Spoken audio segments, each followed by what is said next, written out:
Hi everyone, I just wanted to take a minute to share an encouragement with you from the Word. I apologise if I'm looking down. I've got my notes here so that I stick to the point, otherwise I'll end up rambling for ages. So here we go. I just want to read Psalm 125 verses 1 and 2. It says, "Those who trust in the Lord are like Mount Zion. It cannot be shaken, it remains forever.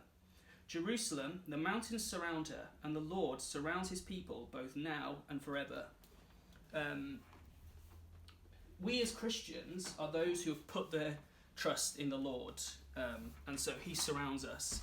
And what that means is, because the word says it, that we cannot be shaken. And you know, it's well documented how crazy the times are right now, and it's there's a lot going on with COVID-19. And I'm not going to go into all the details because we all know what's happening, and it's pretty mental. And it feels like, you know, that we're being shaken, and it feels like we're being thrown about, that we're being stretched and tested and pushed, and it's not pleasant. We're not going to pretend that everything's rosy when it's not. And particularly, I imagine you, like me, are struggling because as Christians we're family beings. We're social people, and we want to be with our family because God has called us to that. And at the moment it's hard because we have to be apart. And you know, technology is amazing, and we're really fortunate to live in an age where we can still see each other online and still talk and still be encouraged, and we can do videos and stuff. But it isn't quite the same, and I imagine that when we're all back together and we have our first Sunday morning, it's going to be a bit of a party, and you know, I kind of imagine I'll be leading worship, so we'll be doing all the upbeat tunes, some big numbers, but right now we can't do that, and it's hard. I'll be honest, you know, even me, I'm not the most sociable person in the world, but it's difficult being apart from our family. But in God we are secure because the word says it. In God we are strong, because he is. God is not surprised by COVID-19. He's not fazed by it. He's not, and not just now, any situation God is not surprised by. He is still secure, and he is unshakable, and therefore so are we, because he surrounds his people, his children. He protects us and comforts us, and now more than ever, he is our fellowship. He is our source of life.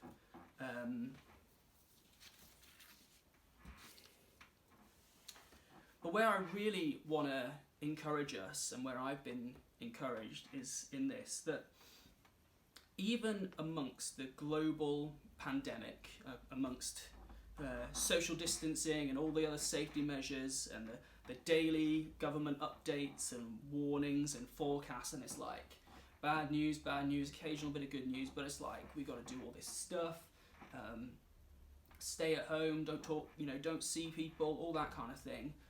Amongst all that, which is really real, God has not forgotten what you were going through before any of this happened. He's not forgotten your circumstances.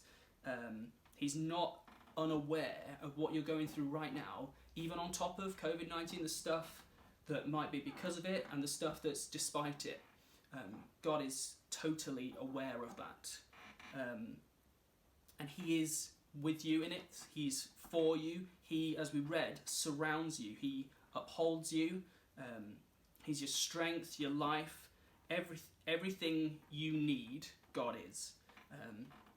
Every area that right now you might feel weak, unable, small, that's broken, it's deficient, God is more than able and 100% willing to supply all your needs. And I don't just mean material stuff.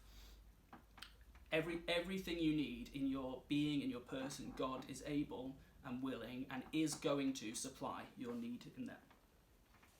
But it gets even better than that, because God doesn't just surround us. He's not just on the outside looking in and just being, he's not just kind of putting his arms around us and that's it, and like covering us. He's right there amongst it all with you. He faces everything that you face with you, and he brings his peace to every situation. In John chapter 20, the Gospel of John, chapter 20, and verse 19, it says this: "In the evening of that first day of the week, the disciples were gathered together with the doors locked because of their fear of the Jews. Then Jesus came, stood among them, and said to them, 'Peace to you.'" The disciples had locked themselves away, backs against the wall. This is a pretty intense time because the Jews all hate them. They're followers of Jesus, and it's a bit of a heightened frenzy because the Jews think we've killed Jesus, this upstart, this rebellion, this heretic. They think they've beaten him, they've sorted him out, they've killed him, and it's kind of pretty intense time, and it's a rough time to be a disciple of Jesus. And so in that climate of fear and frenzy, the disciples have locked themselves away. But then Jesus was just there suddenly, because we know we've just had Easter, that Jesus rose again. Praise God, he's alive. But he didn't just leave them to it. He was right there amongst them, with them. He stood with them, and he was in total control. It says, then Jesus was with them. It doesn't say he knocked on the door timidly. He didn't ask permission to come in. He just was there because he is God. And he declares, the first thing he says is, "Peace to you." I'm here now. Jesus is here. And so it's peace to you. And that is where Jesus is for us. Right in the thick of it. Right in the reality of the situation. Right in the middle of your circumstance. And he's not fazed. He's not afraid. He's not worried. He, Jesus, God, is confident, secure. He's bold in that situation. He's sovereign and says directly to you in that moment, "Peace to you."